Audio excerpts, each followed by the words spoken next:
everyone. I just wanted to make this video just about everything that's been going on lately. It's not about my animals for once, it's about something much bigger. Of course, many things have happened this week. Of course, there was the stabbing of the Ukrainian refugee on the subway just the other day, and then, of course, there was the assassination of Charlie Kirk just this past Wednesday. And I'm making this video on Friday. I'm not sure if I am going to post this on the same day that I'm making it, but that's what I'm making it, the following Friday of that week. And it is a very sad time, of course, for our country, for our world, really.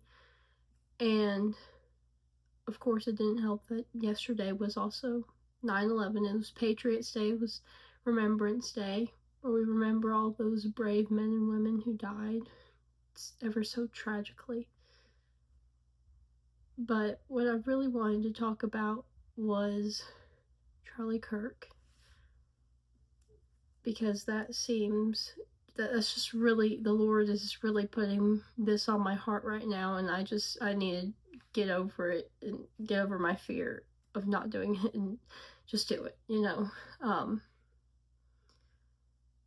So Charlie Kirk, he was just one of those people that I really looked up to. There's not many people, if you read my community post, then you would know this, there's not too many people out there that I genuinely do look up to, of course, especially in, like, the political field and just, well-known people, such as Charlie Kirk.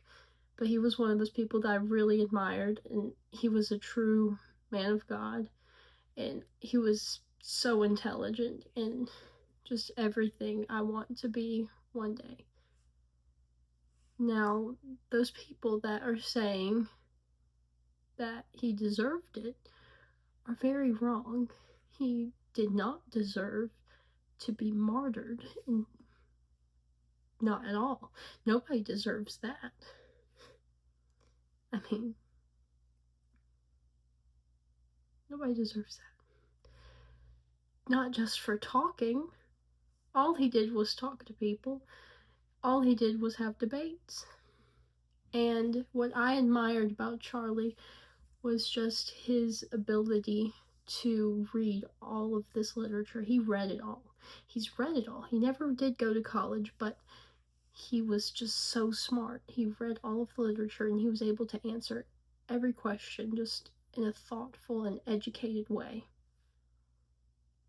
And he always used the Bible in, as his worldview. He always spoke about things through a biblical lens, and that's how he saw the world. And I've never met him. I don't know him personally. I didn't know him personally. But I could just observe that. He's just that type of person. You can see it clear as day. You could see that man loved God.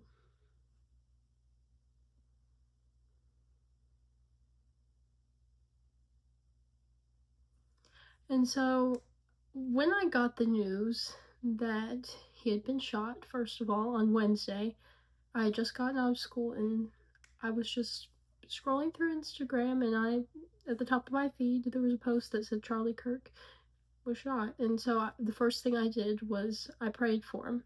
I prayed for him multiple times throughout the next hour, but then I came back in from getting my horses, and they had given the news that he was pronounced dead.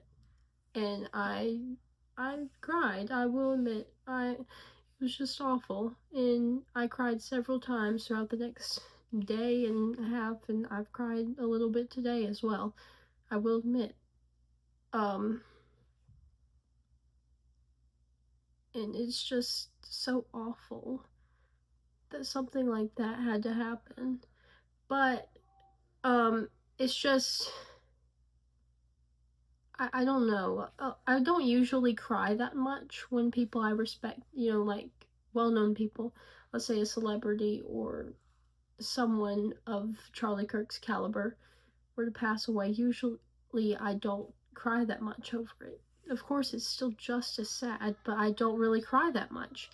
But I feel like this time it's different because Charlie Kirk was brutally murdered. He was assassinated just because of what he believed, just because of what he said, just because someone didn't agree with him, just because something compelled them to brutally murder a father of 2 young children and a husband, and just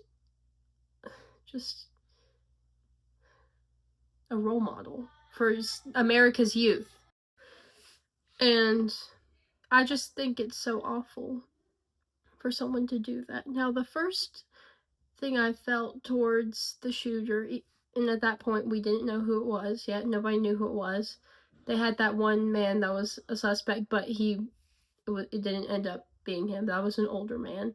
That was the first guy they got, but it didn't turn out to be him. But the first thing I felt wasn't anger, it was just sadness for that person, because I do not hate anyone. I'm a Christian. I fully believe the Bible. I believe that it is wrong to hate anyone. That does not mean that it's wrong to disagree with someone. That does not mean that it's wrong to tell someone that they are sinning and that they are doing wrong. But it does mean that you shouldn't hate people. You should not hate people. So I did not feel anger towards them. It's okay to be angry at someone about something like this. And I did feel mad after that. But the first thing I felt was sadness. Just how gone do you have to be? How far gone do you have to be mentally to do that to someone else? How? I don't understand it. Maybe I'm weird, but I don't understand it at all. I don't. But, of course, the next day at school, people were talking about it, and I cried more times that day, because they kept mentioning it, and it's not the mentioning it, it's just thinking about how sad it was and just the legacy he left behind. Now, I am a firm believer that everything happens for a reason. I believe that God is working and God has a purpose for everything he does. And even the little things that seem irrelevant and like they don't matter at all or much at all, but they do. I know they do. And it's been proven to me personally time and time again. And so I knew that this happened for a reason, but I couldn't quite put my finger on it yet. Now, this was yesterday, so Thursday. And I was like, why, God? What are you doing right now? I mean, I fully believe that Charlie is in heaven with Jesus right now. He's up there. I know he is. I have full confidence in that. And I'm happy that he's there. I'm happy that he's in heaven. And that he just gets to party with Jesus for the rest of eternity. And I will see him one day. But I just had a really hard time for once, or not for the first time, just trying to figure out what was the reason behind this. What is God doing right now? And I fully trust him. I fully do. But this morning, so this Friday morning, I woke up and I was in a little more acceptance. So like all of Thursday, my mind was just going in circles. Like I couldn't believe he was gone. My mind would like read the words Charlie Kirk is dead. And at first I'll be like, okay, like those are just words. But then as my mind just started to process what that means, my mind would just eventually land on, wait, Charlie Kirk is dead. And then I would just picture one of his debates, just him debating with any student on a college campus. I'm like, wait, he's gone. He's really gone. At least from this earth, anyway. But this morning when I woke up, I was a little more accepting. I mean, it's still very sad and I'm still very devastated, but I just was able to accept it just a little more. I started to believe it. But then it was a Facebook post. I was just, I clicked on a reel of somebody I follow, I think. And then I just accidentally scrolled, which Facebook Reels is not a good place to scroll. do not recommend, but I just scrolled like once out of habit, and then a video popped up and it was posted by Erica Kirk, which is Charlie Kirk's wife. And it was an older video that she had posted about Charlie. She was just saying good things about Charlie, of course. And I just, went to the comments. I was like, that's a sweet video.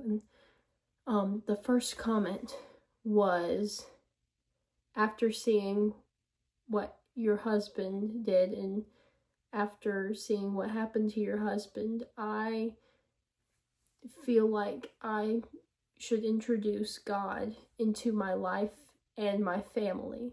I should bring God into my life and my family. That was the comment I saw made by this lady. I don't know who that lady is. She's just a random commenter to me. I don't know who she is, but that is just so powerful. And then I just thought, that's exactly what Charlie Kirk's mission was. And so then the wheels started turning for me. Like, I didn't quite get it yet. That's the reason why, but we're not quite to that part yet. But I just started processing it. And then a little bit later, I saw more videos on Instagram and more comments, and they were like, I haven't been going to church for months. But ever since I saw what happened to Charlie, I feel something telling me to go to church. I feel like I should start reading the Bible again. I feel like I should come back to God. I feel like I should start praying again. And that's just so powerful to me. It just is. That's what God's doing. That's when the light bulb just turned on in my head. I'm like, that's it. That's what this was for. That's what this was for. That was Charlie Kirk's mission when he was on Earth, and that's what he left behind. He left a legacy behind that not only should you speak up for what you believe in, but you should live a life following God. You should give your life to Jesus because he died for you after all. All Jesus did was talk. He used his actions to love other people. He showed his love to other people. But he was not in the wrong because, of course, Jesus can't sin. He is without sin because Jesus is God. But it wasn't wrong when he told people that, hey, you're sinning. You're sinning. What you're doing is wrong. What you're doing is bad. Unless you want to spend eternity in hell, then you need to change your ways. You need to come to me. You need to come to the Father. Jesus is the only way to the Father. He is the only way to heaven. And that's what Charlie Kirk spoke. That was his whole message. And now that he is in heaven with Jesus, I believe that's what God is using this whole occurrence for. I feel like that's what he is using him for. He used Charlie while he was alive, and now he's continuing to work his ways through his family and through his legacy.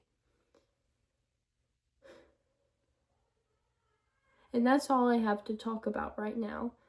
And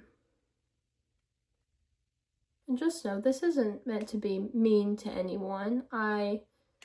If you're offended, I'm sorry, but not really. I spoke my mind, I spoke my heart.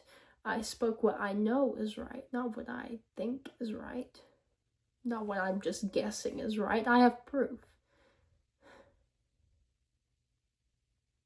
And if you are at any point celebrating the martyr of this man, or anyone for that matter, or if you're celebrating the death of anyone,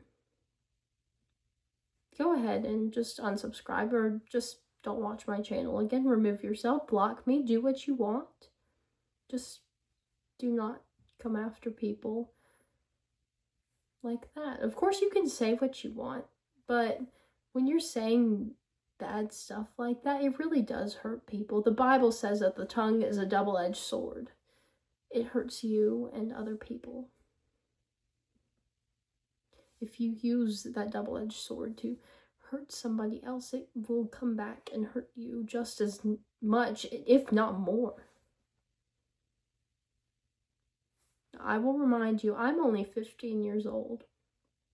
Or if you didn't know that, I'm just telling you that. I'm only 15 years old, but this is what I fully believe. This is the foundation that my friends and family have set for me, and that's what I firmly believe.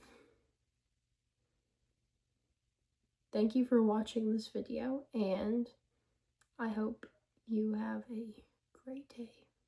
God bless you.